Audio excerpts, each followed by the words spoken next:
Welcome to Strategy Saturday. I'm Charles Carillo, and today we're going to be discussing how do you self-manage a multifamily property you just purchased. So in the first 60 days of purchasing a property, I call it this initial stabilization period, and that could take 60 days, it could take 6 months. It really depends on the size of the property and the condition that the property's in. So after you close, the real work is just beginning. You want to make sure that the transition goes smoothly. Current tenants were going to be leery of you, the new ownership, and they do not know what to expect. After you close, notify the tenants of new ownership, write a short letter, put it on every door. Always refer to yourself as the manager, never the owner. Include in the letter name, address, phone number of the new owner. If you're using a property manager, their information as well. You want to make sure to keep your ownership and the management always separate. How do they pay rent going forward? Online? Is it check? Is it money order? Is there a mailing address? Is there a physical address they can drop it off to? Who should they contact in case of a maintenance request, an issue, or an emergency? You need to update tenant information. This is going to be a little tricky. You want to recollect the current tenant's information, make it as easy as possible. A short form, a link, an email address. You want their name, their age, the relationship of all residents, and their contact information. You want to get their updated employer information in case of an emergency. This is going to be very difficult, but it's very imperative that you do this and require it before renewing a lease. If you're buying a mom and pop property, they're notorious for having poor record keeping, and they're going to have the job of the tenant written down from 3 jobs ago and a phone number that doesn't work anymore. So it's imperative that you do this. You need to notify a number of companies, utility companies. You want to give them your new company name for bills, a new address, phone number. Contact local fire department, local police department. They need your and your property manager's information. Contact current vendors. You want to update or rewrite any contracts with vendors you are keeping. HVAC, plumbers, electricians, pest control, landscapers. If you have a swimming pool, parking lot maintenance, trash, vending machines, washer and dryer. These are all things that you need to take into consideration. And it's very important to know that some of these vendor contracts won't end when you purchase a property. Some will, but some won't. So it's important that you review these contracts in due diligence and you know which contracts will succeed through the purchase of your property and which ones will terminate. And you need to know if the ones that are going to continue through your property ownership, if you're not keeping them, what kind of cancellation can you give them? Is it 60 days, 120-day cancellation window? Is it a year? These are things that you need to know beforehand because, for example, on our last property, they never canceled the trash removal. So what happened was that we had to keep trash removal from a company that was charging us over twice as much for 60 days into this property, because we couldn't cancel it right away. And these are things you have to work in your pro forma. If you found, say, trash for half as much that the previous owner had it, are you able to cancel it right away? Or is it going to do 6 months on the road? You can't put out in month 1 that you're going to be saving that money. So it's very important. When you're setting up your business, make sure you're setting up your property business. Make sure that you have a property-specific LLC, a bank account. You want to keep your business and personal expenses separate. If you're managing your own properties, you should set up a completely separate LLC from the property-specific LLC with a bank account for management. All leases go under this company, right? All your utility bills go under this company. All of your vendor contracts go under this company. It provides an additional level of separation. You need to set up a accounting system. Speak to your accountant first. Maybe they have one that they work with that you can utilize. You want to make sure that you classify expenses correctly, whether they're expenses, whether they're capital improvements, depreciation schedules, cost segregation. All these things you have to speak with your accountant first and make sure that your accounting system will allow you to do this. What systems are you going to have in place? How are you and your on-site management going to work together?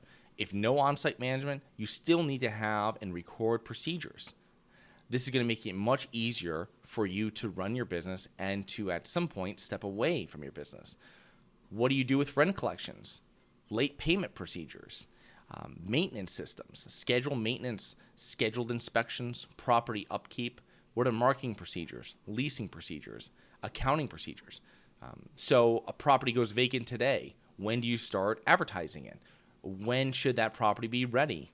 When do you inspect mechanicals on a property?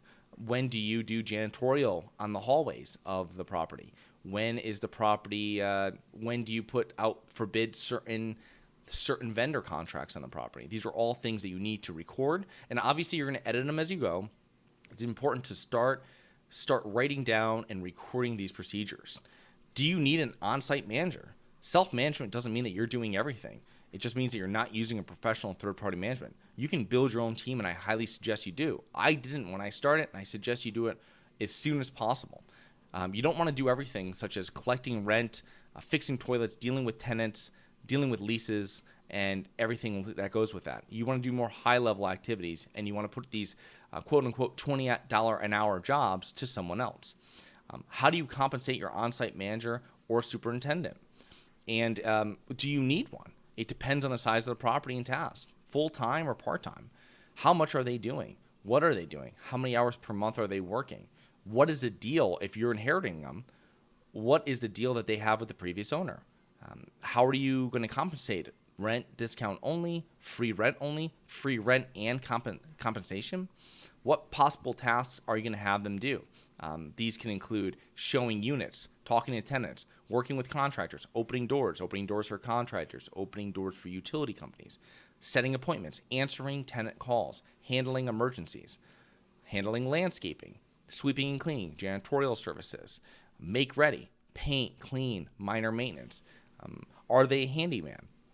You need to know the laws in your state and city, understand discrimination, understand reasons to decline an applicant, and you need to make sure that everybody on your team knows them as well. You need to set rules for tenants to follow. Pay rent on time. Respect your neighbor in the complex. Do not disturb other tenants. Keep the interior and exterior of your unit clean. No drugs or criminal activity. And then you will let them know that you will reciprocate.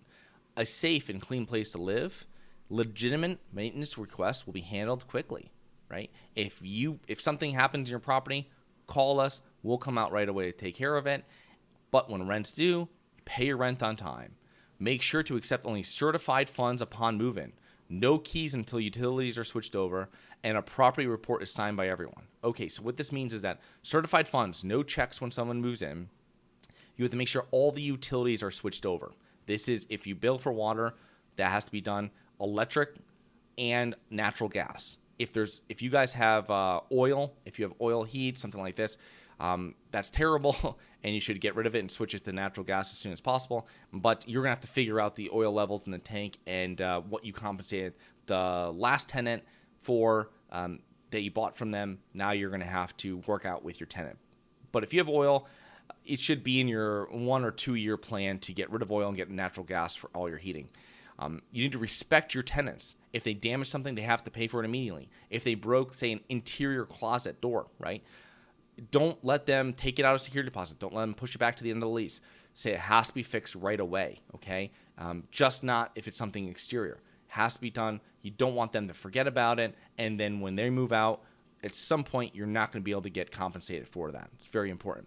So in closing, I hope you enjoyed. Please remember to rate, review, subscribe, submit comments and potential show topics at globalinvestorspodcast.com. Look forward to 2 new episodes next week. See you then.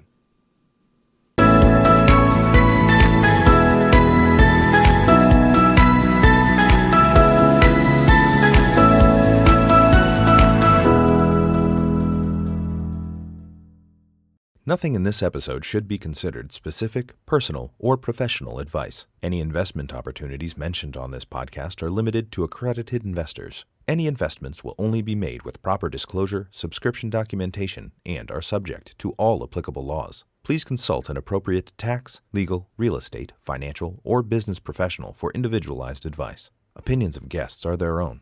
Information is not guaranteed. All investment strategies have the potential for profit or loss. The host is operating on behalf of Syndication Superstars Incorporated exclusively.